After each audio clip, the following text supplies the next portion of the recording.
The week passed under the sign of several events. For Ukraine, it was a clarification of relations between Zaluzhny and Zelensky. For Europe, the long-awaited approval of aid to Ukraine in the amount of €50 billion. For the United States, the anticipation of the Biden administration's decision on Iran. And for Russia, as befits a zone tossing and turning on the sidelines, the main event was the discussion possible extradition of the By2 group from Thailand at the request of Consul Sosnov.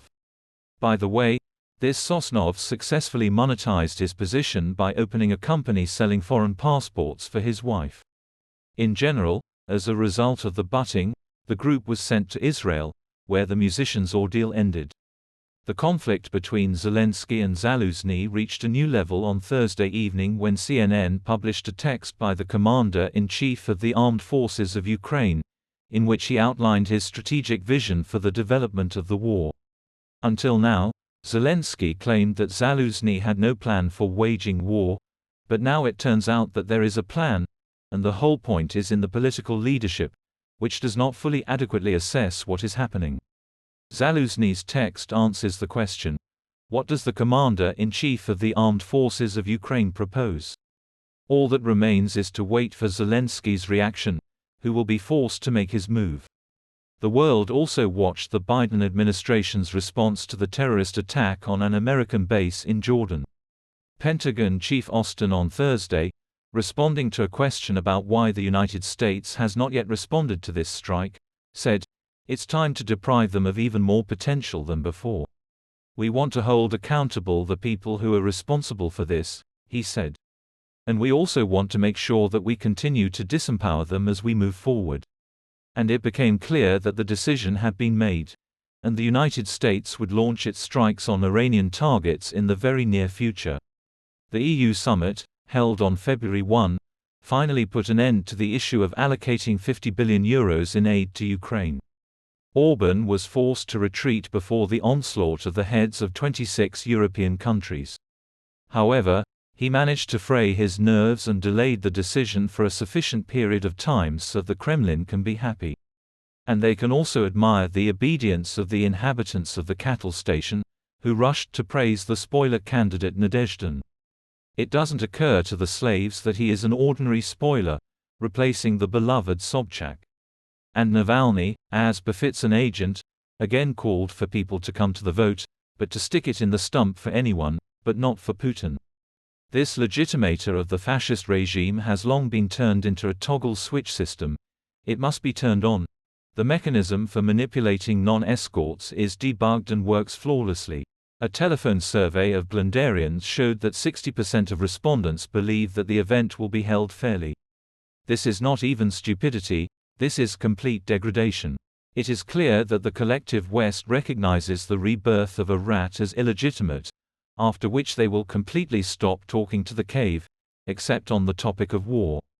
An angry bear growl will be heard from inside, and a strong group will be trampling around outside, armed to the teeth in case a rabid beast crawls out. Putin doesn't have much time. He needs a break before everything falls apart. There are only a few days left before the first plane crash of a civilian airliner.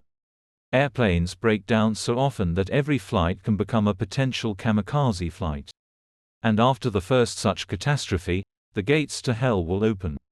And this is not to mention the elevators, which will also begin to collapse along with the passengers. Nabialina holds on to the diagram with all her strength, pretending that nothing catastrophic is happening, although in fact everything has already happened, and this train, flying towards the cliff, can no longer be stopped. The stop valve does not work. It is unknown how Putin will survive until Stump's day. One thing is absolutely certain. Immediately after the re-establishment, he will be forced to close the zone, harshly reformat the internet into Jabernet and declare mobilization, because he will play the card of attack on Russian Kaliningrad, which means war with NATO and the West. He needs re-establishment only in order to gain official support from the population and point numbers towards the West. You see, I have carte blanche from the people. Mandate of absolute trust. I am the king. Thus, participation in this fascist event, no matter where it takes place, turns all voters into customers of the big war, into its co-authors and co-founders, and collective responsibility after it becomes inevitable. It is obvious even now, but after the March stumps it will become historically fixed. Ukraine has outlined the price of war that Russia must pay today: $1 trillion. It is clear that this does not take into account the damage that the racists will inflict on Ukraine in the future. After all, they are not going to retreat.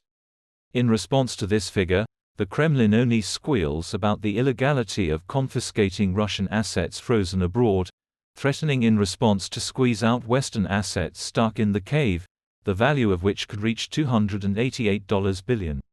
In principle, when cooperating with the post-Soviet countries, Western businesses should have understood where poking around.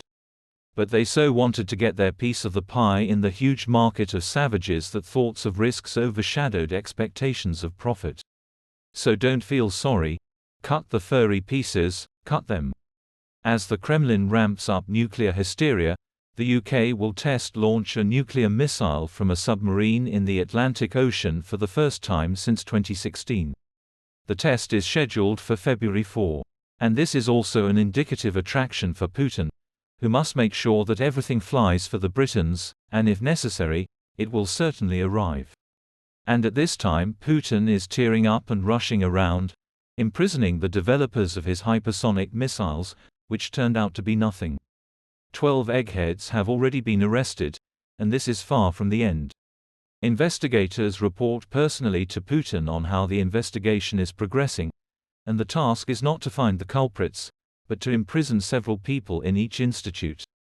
The Russians were already hooked on sleeping pills after the invasion of Ukraine, but here they will probably need to increase the dosage. For harsh years go away, others come after them. They will also be difficult. Hope in Trump, of course, warms the boys, but in the USA, unlike the wild zone, there are elections, and they are fair. But the worst thing is that they are unpredictable. And the damn Supreme Court can lower the barrier in front of the red toe of the favorite, and Nikki Haley will go instead from the Republicans.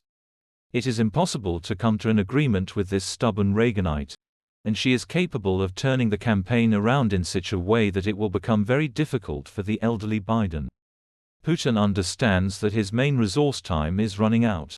He, accustomed to playing for a long time, wrapping his opponent's intestines around his fist, found himself in severe time trouble. And in such conditions, he will have to operate with the resource that he has: poor quality live meat, worn-out infrastructure, some remnants of Soviet equipment, including missiles.